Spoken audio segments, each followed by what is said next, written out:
My name is Ria Valdez Torres, 27 years old. The file lived in a corner of the shared drive where harmless things go to be forgotten, a folder labeled Q3 adjustments that sounded like dust and spreadsheets, and Friday nights spent with highlighters.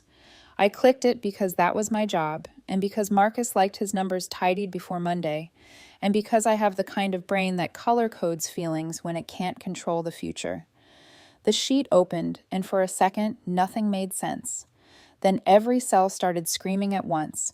Names I recognized from client calls, notes that felt like fingerprints on a window, amounts shaved so thin they looked like errors, until you saw the pattern repeating with the accuracy of a metronome. A few hundred here, 1,000 there, always small enough to slide under the radar of someone tired, grieving, or trusting. In the comments column, someone had written the parts of people they shouldn't have known. Shows early signs of memory loss, recently widowed, no adult children nearby, trust advisor completely. Next to each line there were dates, approval initials, routing paths to internal sub-accounts that weren't on any org chart I'd ever been given. My throat went dry. I scrolled, and the page kept repopulating with more clients, more delicate thefts wearing professional language. When I saw Mrs. Chen's name, I thought it was a coincidence. When I saw her losses labeled rebalancing variance and read the note, daughter visits monthly, I stopped breathing. Then the thing that made my chest seize. On Marcus's desk, there's a silver frame with his grandmother's photo. Her name was on the list. The same last name.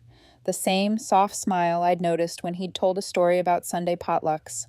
I stared at it on the screen, feeling like the floor had tilted 6 degrees without warning. I closed my office door gently, because even terror has manners when you've spent 3 years at a place that equates calm with competence. I copied the file, then the folder, then the surrounding folders, because I didn't yet know which piece of the machine would matter most. I pulled the server logs for the last 30 days and took screenshots of the access trails. I exported the audit history and watched the list of editors resolve into a familiar triangle: MRC, DK, SF. I could hear Marcus in the glass-walled conference room down the hall, laughing in that easy baritone he uses with clients and juries alike. I dragged my cursor over the tab that said profiling and hovered. In it, the notes were even uglier. Grieving, confused, ideal target. The air tasted like pennies. I spent Saturday and Sunday pacing the perimeter of my apartment, reading whistleblower statutes until the words blurred, printing pages until the printer began to cough.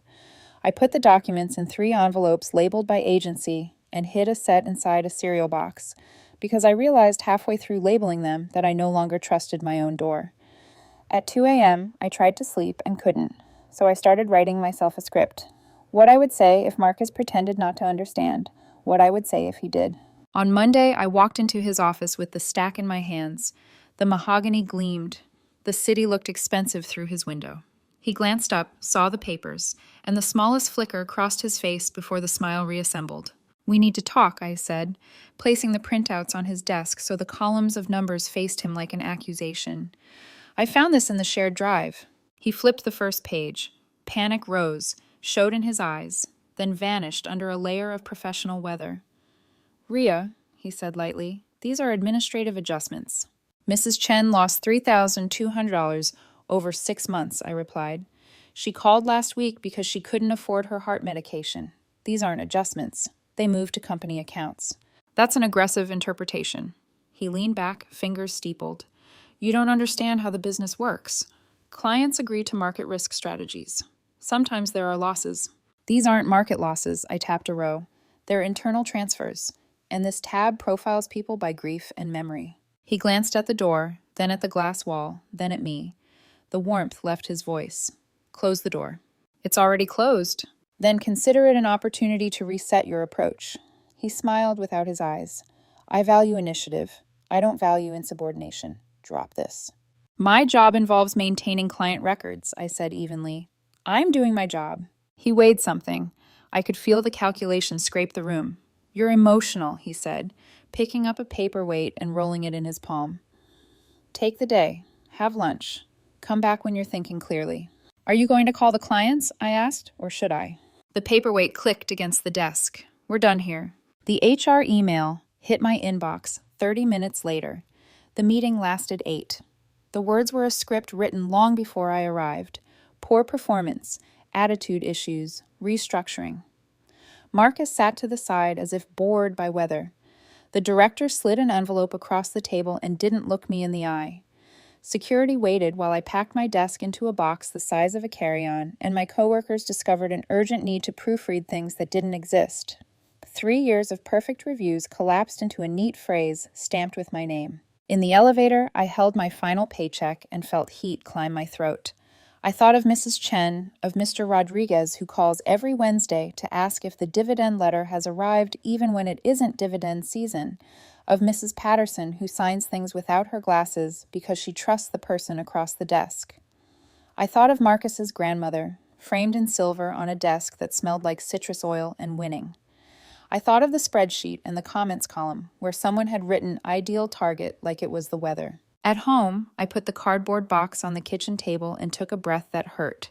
They thought firing me would solve the problem. They thought I would swallow the story they wrote about me. Emotional, insubordinate, not a team player. I opened my laptop and laid out the next part like a map. Folders by category, emails, transfers, call notes, audio, profiles, access logs. I cataloged dates, matched approvals to movements, stapled screenshots to summaries, so a stranger could follow the trail in under an hour. I wrote a cover sheet that said what everyone else had refused to say out loud. This is theft, and it targets the vulnerable on purpose. I made 3 lists of names. The SEC attorney I'd found in an article about elder fraud, the state attorney general's office, 3 journalists who report on financial crimes, and do not blink when confronted with glossy statements. I prepared flash drives and wrote a simple note. Start here.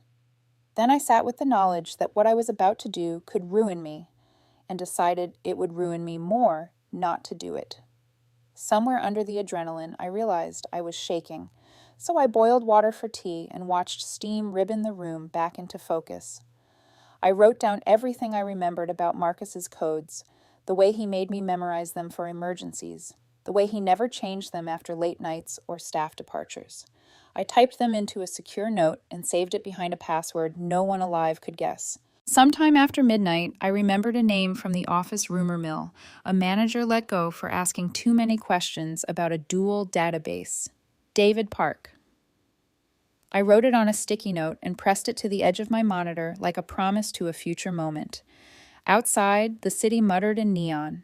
Inside, my apartment hummed with the quiet purpose of a plan assembling itself into something that could stand. By morning, the files were organized, the envelopes sealed, and the fear had settled into a clarity that felt like a hard light. Meridian fired me for being honest. Fine. I would show them what dishonest really looked like, cell by cell, root by root, until the pattern spelled its own confession. I slid the flash drive into my bag, picked up my notes, and locked the door behind me. The hallway smelled like coffee and someone burning toast. I walked to the elevator, pressed the button, and did not look back. By the time the sun rose, I already knew what I was going to do. I'd spent the whole night cataloging crimes committed under fluorescent lights by people who said, "Trust me," for a living. The apartment smelled like printer ink and cold tea. My laptop fan hummed like a small engine of justice. I reviewed the files one more time. Every document, every line of code, every audio clip had a place now. The chaos had turned into evidence. It felt strange, almost peaceful, to see patterns where there had been confusion, to realize that the truth wasn't hiding at all. It was just buried under the wrong labels. I showered, dressed in the same gray blazer I'd worn the day they fired me, and took the train downtown. When the elevator opened on the 27th floor of Sterling Investments, I paused, gripping the flash drive in my pocket like a lifeline. The receptionist blinked when I asked for Janet Wheeler, head of compliance. "Do you have an appointment, Ms. Torres?" I said. "Tell her I have evidence that Meridian Financial has been stealing from elderly clients, systematically, and that I can prove it." Her polite expression fractured. "One moment, please." 20 minutes later, I sat in a glass conference room that smelled faintly of lemon polish and adrenaline. Across from me, Janet Wheeler, a woman with a tidy bun, cool eyes, and a voice that could slice marble. Beside her, 2 investigators from legal and a detective with a badge clipped to her blazer. Detective Carmen Santos, she said, extending a hand. Financial Crimes Division. I handed her the flash drive. Everything's on there. Names, accounts, internal documents, access logs, even the psychological profiles they used to choose victims. Janet arched an eyebrow. Psychological profiles? Yes, I said, steadying my voice. They tracked clients' mental health, family visits, medications, anything that could predict vulnerability. They weren't just stealing money. They were testing how much confusion a person could handle before they noticed. The room went quiet except for the clicking of a mouse as Janet opened the first file. I watched her face as she scrolled. Shock, then disgust, then something colder, professional calculation. This is, she whispered, extensive. Her legal advisor leaned in. Are these amounts accurate? Every cent, I said. I've spent 3 years recording everything Marcus thought I'd forget. Detective Santos looked up. Walk me through how you obtained this. I worked in administration, I explained. Marcus gave me full access to client accounts so I could reconcile reports. He never expected me to actually look. Did you gather this data while you were employed? Yes, my contract required me to maintain client records. This is literally my job description. She nodded slowly. Then you're within your rights. This qualifies as whistleblower evidence. A small wave of relief passed through me, sharp and fleeting. I've already sent encrypted copies to the SEC, the Attorney General's office, and 3 journalists who specialize in financial crimes. That got everyone's attention. Janet closed her laptop. Which journalists? Maria Rodriguez from Channel 7, James Liu at the Tribune, and Sarah Kim from Truthline Investigations. Janet's lips pressed into a thin line. You're not playing small. No, I said. I'm done playing small. Detective Santos smiled faintly. You realize you've just detonated a bomb. Good, I said. Maybe it'll wake them up. They spent hours combing through my files. The investigators whispered to each other, pointing at flagged entries. I could feel their disbelief turning into anger. The detective muttered, We're not talking about a few bad transactions. This is a coordinated fraud network. Janet finally looked up. Ms. Torres, what do you want from us? Help me make sure this never gets buried, I said. I want these people stripped of their licenses, prosecuted, and every client compensated. They use the law as camouflage. I want to turn it into their cage. The room went still again. For a moment, no one spoke. Then Janet leaned back. You'll have our full cooperation. I nodded. One more thing. I pulled a folded sheet from my folder, the list of Marcus's offshore accounts. He keeps the passwords the same as his system logins. He never changed them after firing me. Detective Santos raised an eyebrow. You have access? For now, I said. If you move quickly, you can freeze everything before he hides it. She reached for the list like it was made of gold. We'll handle this carefully. Do not contact him. Do not log in again. You've done enough. But even as she said it, I knew I wouldn't stop there, because I'd seen how Marcus operated. He would erase evidence, blame subordinates, twist narratives until truth looked like betrayal. He'd already turned me into the villain once. I wasn't giving him a second chance. That night, back in my apartment, the city glittered like a lie told beautifully. I watched the skyline and replayed the meeting in my head. They believed me. They were taking action. But deep down, I knew the system moved slowly, and Marcus moved fast. I opened my laptop again. The Meridian client portal still worked under his credentials. His arrogance had done half my job for me. For a long minute, I stared at the login field, weighing the risk. Then I typed the code and hit enter. The dashboard loaded instantly.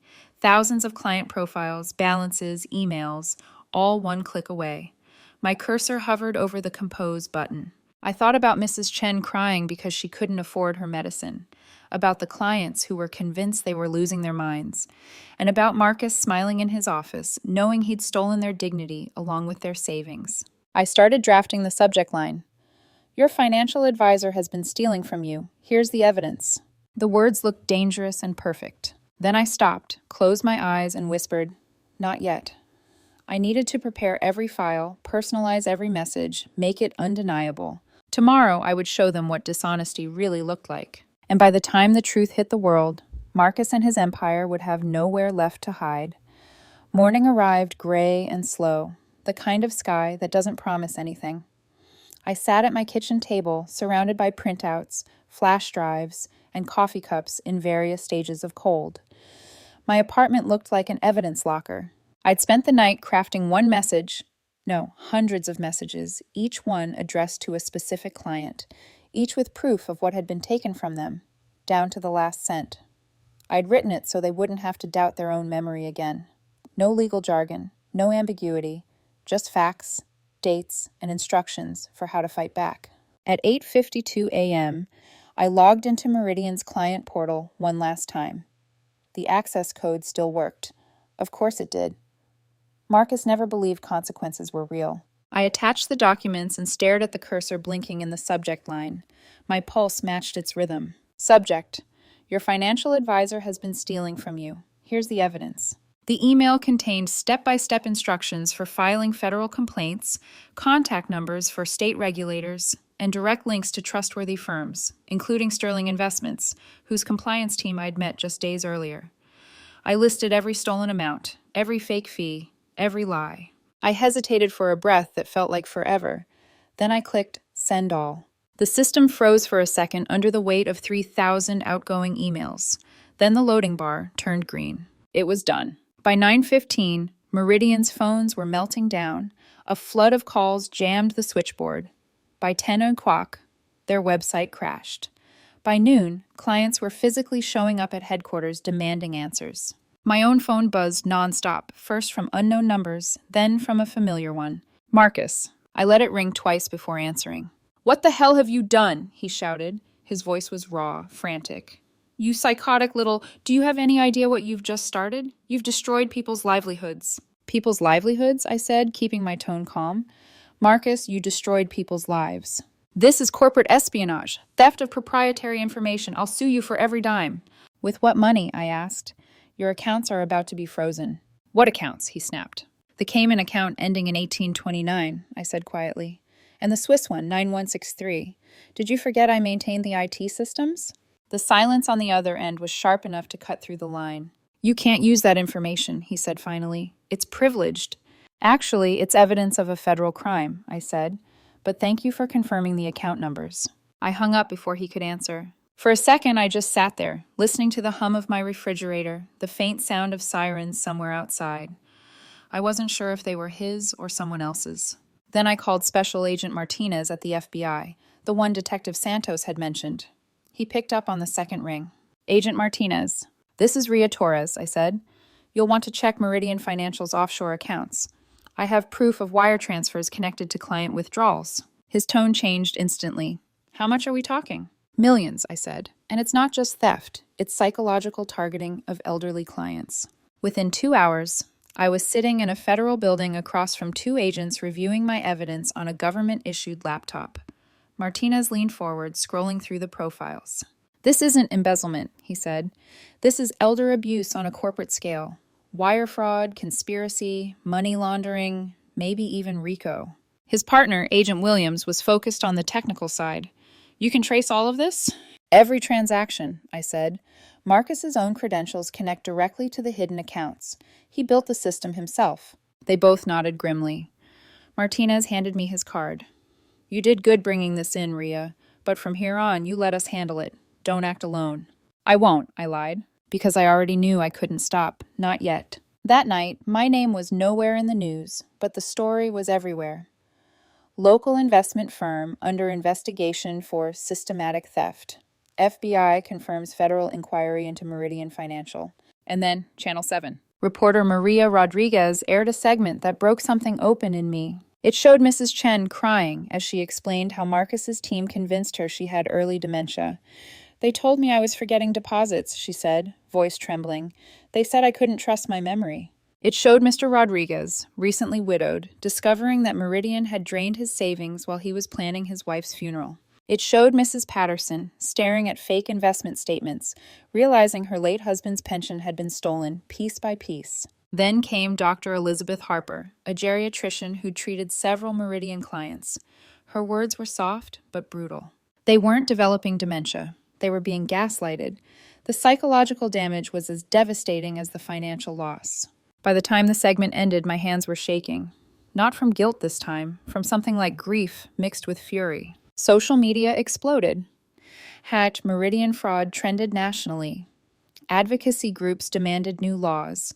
Adult children started calling their parents to double-check their finances. At 11 p.m., my phone pinged with a new message request. Unknown sender. I'm David Park, the IT manager they fired 6 months ago. I have proof of the dual database system you mentioned. We need to talk.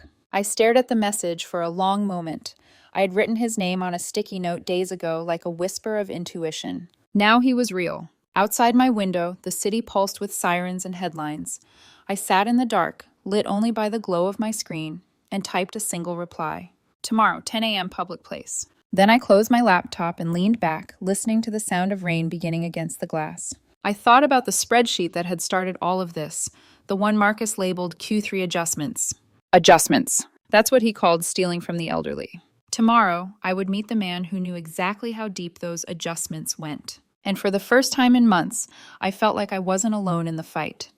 The next morning, I met David Park at a diner 2 blocks from the courthouse, the kind of place that smelled like burnt coffee and old secrets. He looked like a man who hadn't slept properly in months. Tired eyes, nervous hands, the same haunted edge I'd seen in my own reflection lately. You're Rhea, he said quietly, sliding into the booth across from me. You're the one who did it. Did what? Blew it open. He gave a humorless laugh. I thought I'd lost my mind trying to prove what they were doing. You proved I wasn't crazy. He reached into his messenger bag and pulled out a small hard drive wrapped in plastic. I kept copies, screenshots, logs. They made me build 2 databases, the official client records and a shadow system only Marcus and his partners could access. When I asked why, they said it was for personalized service. I leaned forward. What kind of data was in the shadow system? He met my eyes, voice shaking. Things no financial firm should have. Medical conditions, prescriptions, therapy notes, family visit schedules. I recognized some of it. They were buying information from private clinics. I felt cold crawl up my spine. You're sure? I took screenshots before they fired me. He turned the laptop toward me. See this? It's a profile on a client named Frank Morrison, widower, takes Xanax, flagged ideal target. They even noted what time his son usually called him. Each line on the screen looked like a violation written in code. They didn't just steal money, I whispered. They stripped people down to data. David nodded. I tried reporting it once. Marcus threatened to ruin my career, said I'd never work in tech again. Then let's ruin his instead, I said. He smiled faintly, the first sign of light in his expression. You're serious. Completely. By noon, I was back in Agent Martinez's office, sliding David's hard drive across the desk. Martinez scanned the files, whistled low, and said, This changes everything. We've got probable cause for search and seizure, and with these medical data purchases, we're looking at privacy law violations too. Good, I said. He deserves every charge you can throw at him. Rhea, Martinez warned. Once this goes live, it's not just Marcus anymore. You'll be a public figure, whether you like it or not.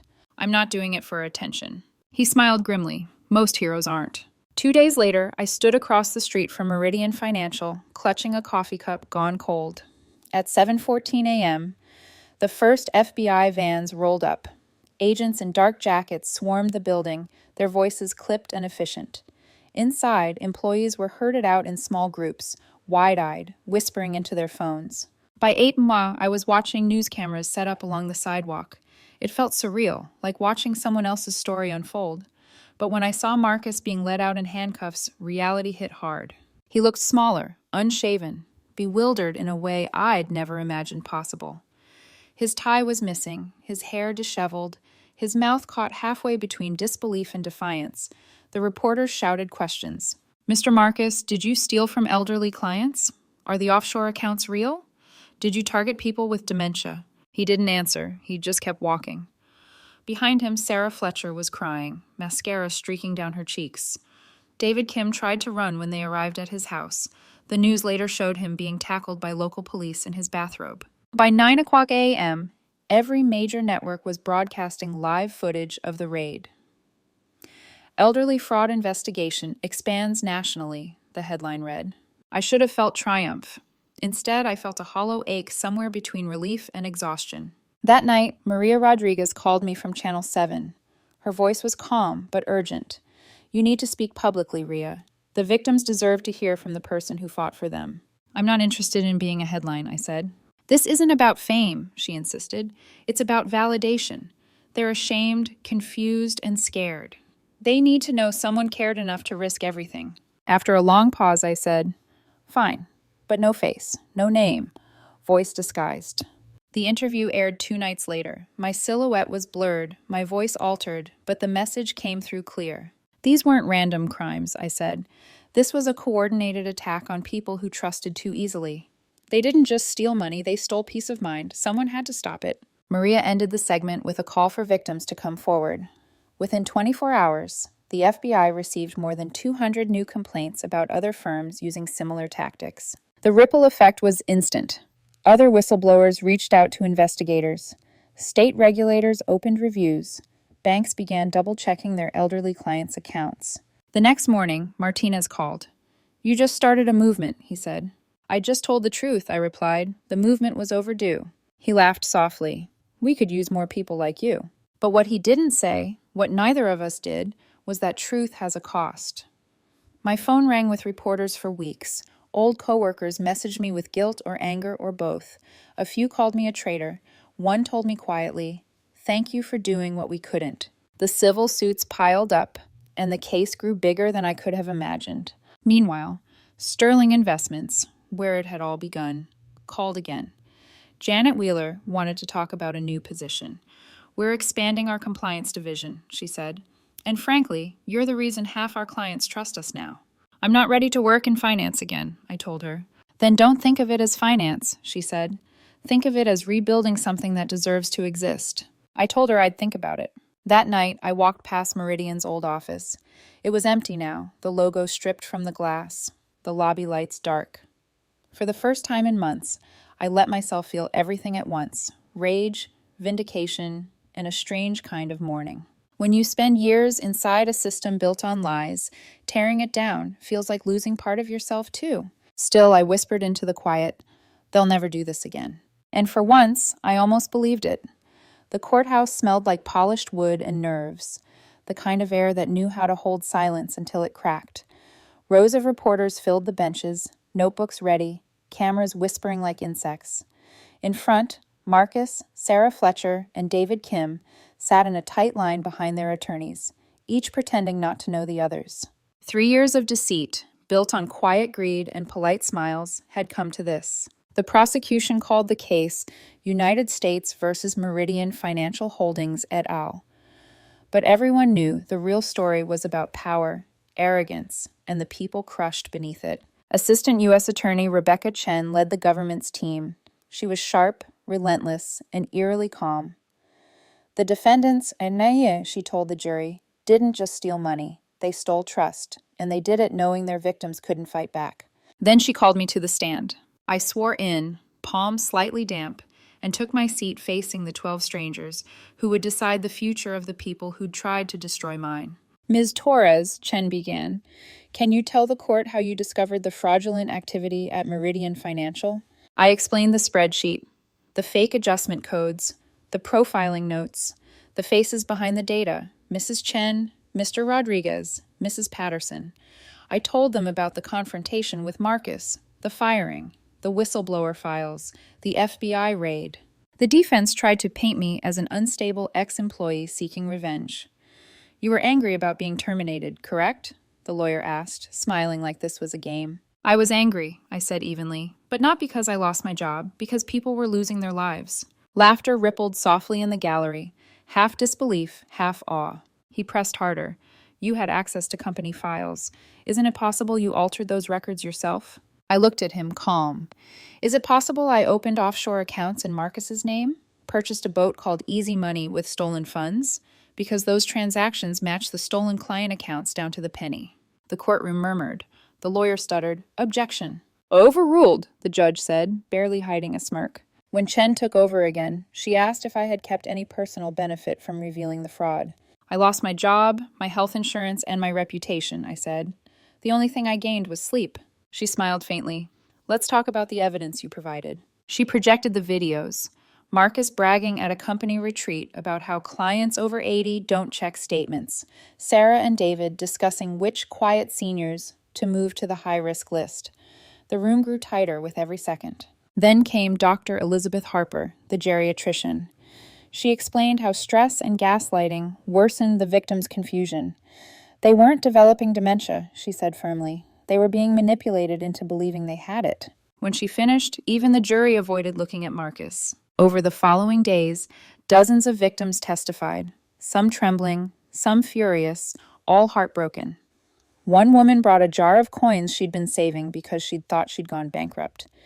"It's all I had left," she said softly. Marcus's wife attended every session, her hands clenched around tissues, her eyes flicking between her husband and the floor. I tried not to look at her, but sometimes I did, and saw the part of her that didn't yet understand how much he'd taken from everyone. The defense strategy changed halfway through. They stopped denying the theft and started pleading addiction. Marcus struggled with alcohol, his lawyer said. Stress made him spiral.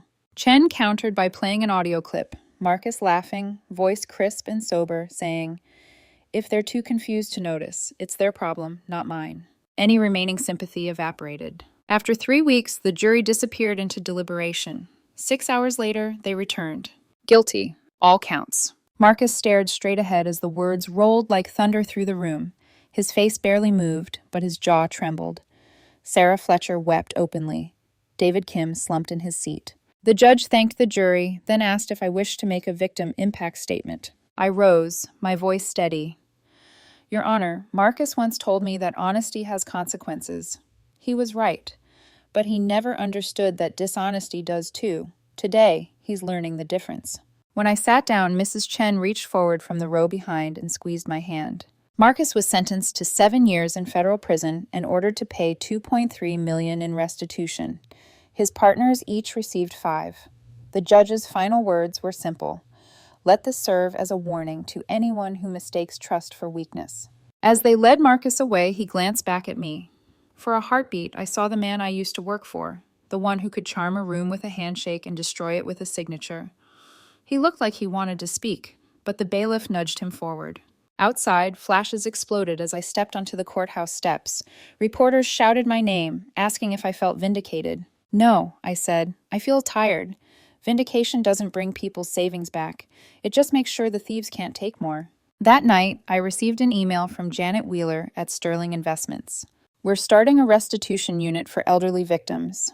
I'd like you to lead it. We'll fund the investigations, partner with the legal teams, and cover every case connected to Meridian. It's not charity, it's accountability. And frankly, Rhea, you've earned it." I stared at the screen for a long moment before replying.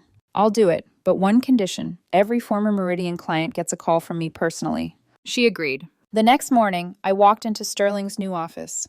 The walls smelled like fresh paint and new beginnings. A nameplate sat on my desk, Rhea V. Torres, Director of Client Restitution. For the first time since the spreadsheet, I felt like I was building something instead of dismantling it.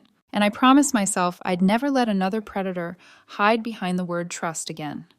The work began quietly. No press releases, no headlines, just me, a desk, and an old phone that rang every few minutes with someone who still didn't quite believe justice was possible. For 8 months, I lived in spreadsheets again, but this time, the numbers meant healing.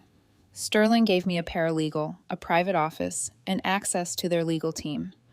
I gave them my nights, weekends, and whatever was left of my sleep. We called every former Meridian client one by one. Out of 3,847 agreed to work with us. Some had already given up hope. Others answered the phone trembling, ready to fight. We recovered $2.7 million in total. Checks, settlements, insurance claims, seized assets. Marcus's mansion, cars, and even his yacht named Easy Money were sold at auction to repay the victims. But not every victory was financial. The first time I delivered a restitution check, it was to Mrs. Patterson, a widow who had lost her husband's pension. She lived with her daughter now, surviving on Social Security. I handed her the envelope and said softly, "It's not everything, but it's yours." She opened it, saw the number, and began to cry. "Why did you do this?" she whispered. "You could have just moved on." "Because no one protected you when they should have," I said. "That's what we're fixing now." Her daughter hugged me before I left. "You gave my mother her dignity back," she said. "You made her stop blaming herself." Those words followed me through every case, each one different, but every story sharing the same bruise, trust broken by someone who smiled while doing it. Not all stories ended well. Frank Morrison, the elderly widower whose name David Park showed me on that stolen database, had died of a heart attack 3 weeks after learning his life savings were gone. His son told me over the phone. He thought he'd let Mom down. He kept saying it was his fault. We recovered $23,000 for his estate, but I knew it couldn't buy back peace. I mailed the check anyway, along with a handwritten note. Your father wasn't a failure. He was betrayed. The FBI trial updates trickled in through Agent Martinez, who now headed a national elder fraud task force. He called once a month. We're seeing the same pattern in other states, he'd tell me. Different firms, same playbook. I started consulting on those investigations. Late nights spent analyzing data, tracing money trails, recognizing the same twisted logic. Find the vulnerable, manufacture confusion. Call it business. But something was changing, because the Meridian case had become more than a scandal. It was a warning. 3 other firms voluntarily submitted to compliance audits, terrified of ending up like Marcus. Financial journals wrote about new ethics initiatives. Senior centers invited me to speak. Even law schools started citing the case in their lectures on fiduciary duty. I didn't think of it as fame. It was penance, using the same obsessive order that once kept me invisible to make sure no one like Marcus ever hid in plain sight again. Then came a letter. It arrived on a Thursday morning, in an envelope with familiar handwriting. Inside, a short note. Ria, we've been volunteering every weekend at the free clinic where Margaret Chen used to work. I read to the kids in pediatrics. Your father drives patients who can't afford transportation. We know it doesn't undo anything, but it's something.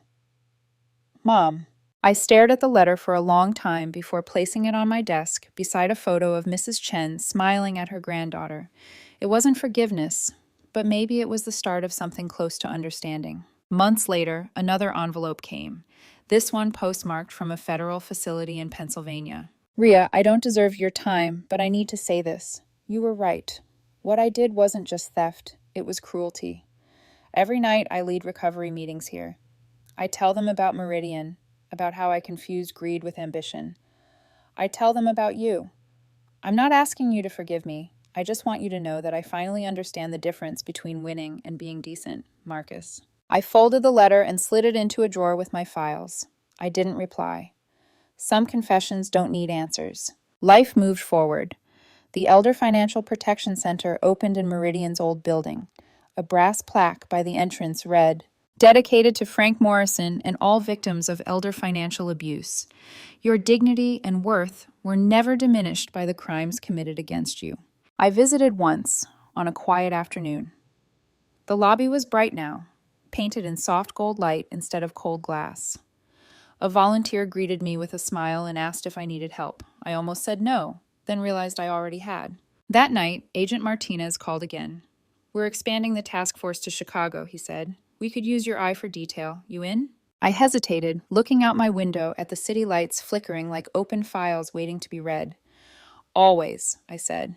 The next morning, my inbox filled with new data, new names, new victims, new beginnings. The work never ends, but neither does the reason. Because every time someone like Marcus thinks the elderly are easy targets, they forget something I learned the hard way. The truth has patience. It waits. It watches. And eventually, it knocks. One evening, as I was leaving the office, I got a call from Mrs. Patterson again. "I helped my neighbor today," she said proudly. "A young advisor tried to get him to sign over his Social Security benefits. I told him, if they can't explain what they're doing with your money, they're stealing it." He walked away. After we hung up, I stood by the window, watching the streetlights flicker to life one by one. Somewhere out there, more predators were calculating new ways to disguise greed. And somewhere else, another Ria was discovering the courage to expose them. I gathered my coat, locked the door, and whispered the words that had become my compass. Honesty might cost you everything, but dishonesty costs more. Eventually, the bill always comes due.